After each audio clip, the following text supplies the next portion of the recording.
Good morning, afternoon, evening. I'm not sure when you're catching this, but hopefully you are. I got up early this morning, did my cardio. My philosophy is you get in there, do your cardio before your breakfast, and you burn fat for energy instead of burning the calories you're about to put in it for breakfast. I'm not sure if that works or not, but hey, I'm an old guy. I'm only a couple years away from being in a walker anyway. Dang it. I can't find my other tennis balls, and all I can do is rock in circles. Got out to the track this weekend, Sunday, one of the only clear days we had before the storms hit, and I was fortunate enough to meet up with some people and they put me in their cars around the track. Got in a 87 994 turbo Porsche. That was fun, well put together car. And then an 11 or 12 GT3. That guy scared me to death in some of the turns. I'll put the turbo in this episode and the GT3 in a subsequent video. Then they came out with the drift cars after that. First time I ever stuck around and did the filming of the drift cars.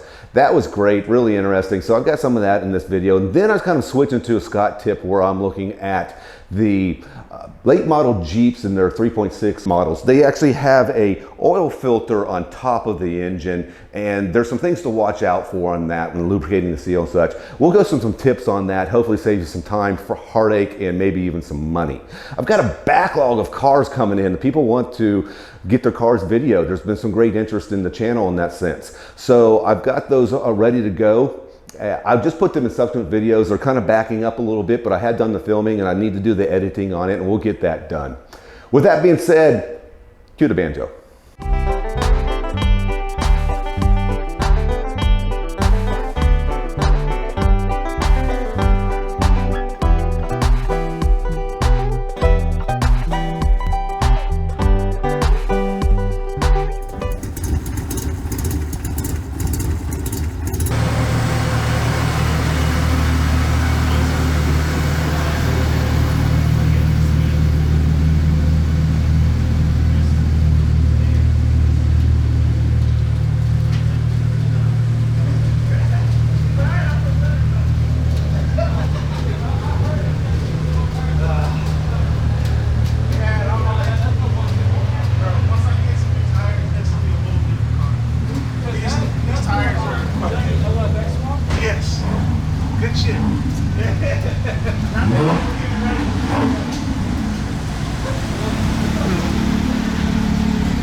No, it's RE71's Bridgestones in the rear and Falcons in the front.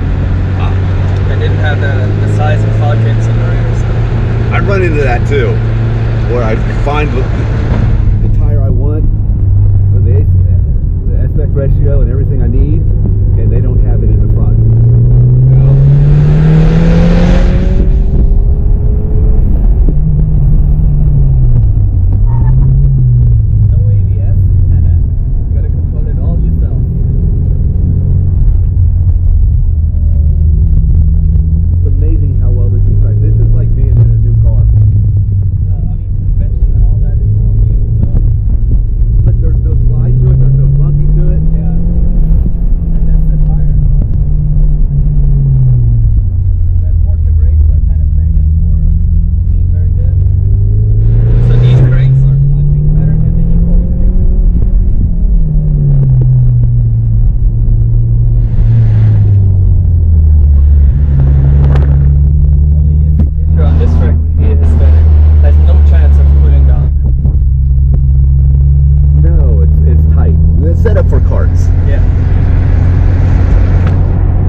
Chance to heel and toe? Yeah, but I'm too afraid it's gonna bite my ass. But here, there's no runoff, right? So, I mean, here, that's fine. Brake hard. Like right here, there's no runoff right here. Yeah, exactly. Heel and toe in.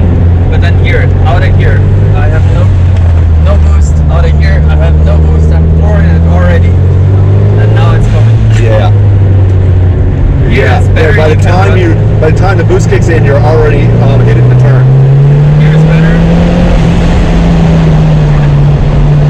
But there also, I mean, I'm pressing the accelerator while I'm braking, but it's still building, and now it's coming.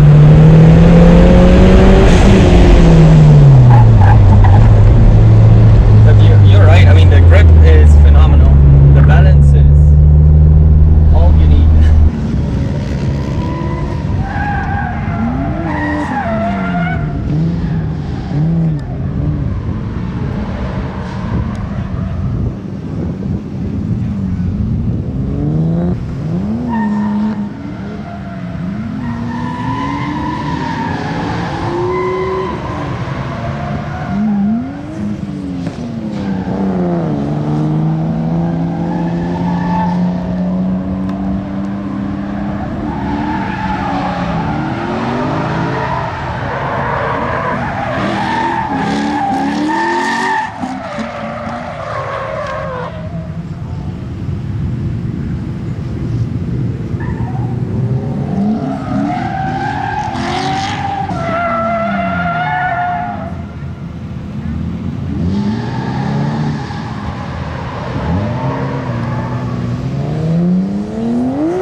Fun.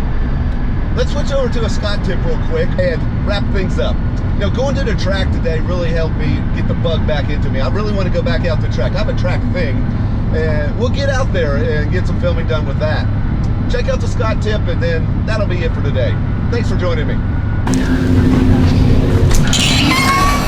Okay, I got a quick Scott tip for you.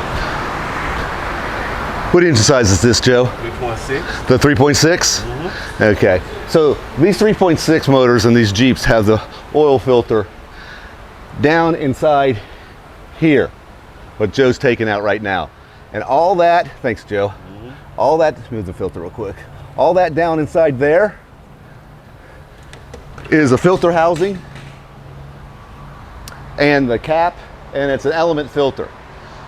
All that together is plastic. And you put this together with the cap and this filter element and take it off, but it's all plastic. And what happens is if you torque that down too much, you'll end up breaking that plastic. And not only the cap, but the housing itself, and then you have an oil leak. So when you put these on, one thing you want to do is lubricate the seal on the cap, and then do not torque it down too much. It'll stop and you'll know when it's ready. But if you put it down too hard, you either crack it putting it on or crack it taking it off. The part itself is 350 bucks, and then you have the labor to put it back on. So something to watch out for as you do your own oil changes on these.